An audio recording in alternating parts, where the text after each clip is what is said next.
Približavanjem sezone sijanja pravo je vrijeme za pripremu rasada paprike, rajčice i krastavaca, biljaka koje trebaju više vremena za klijanje i koje ćemo kasnije presaditi u vrt.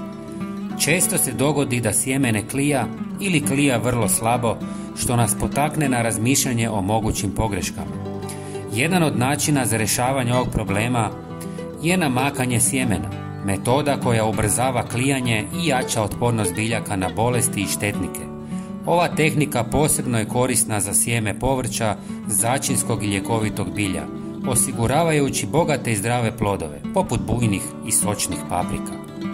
Za pripremu otopine trebat će vam crni čaj.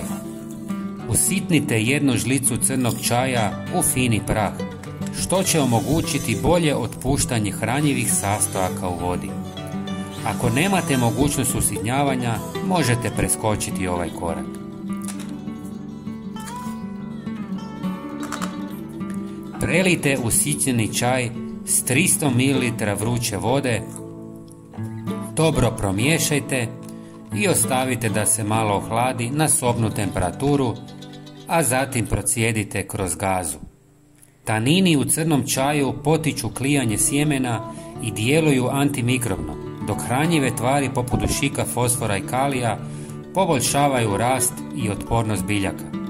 Ovaj prirodni ekološki prihvatljivi pripravak pruža vrtlarima jednostavno i učinkovito rješenje. Namakanje je jednostavno. Stavite sjeme u posudu, prelijte pripremljenim čajem sobne temperature i ostavite ga da odstoji 24 sata.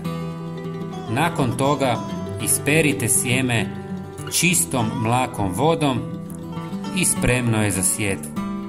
Preostali čaj možete iskoristiti za zalijevanje biljaka kako biste iskoristili sve njegove dobrobiti.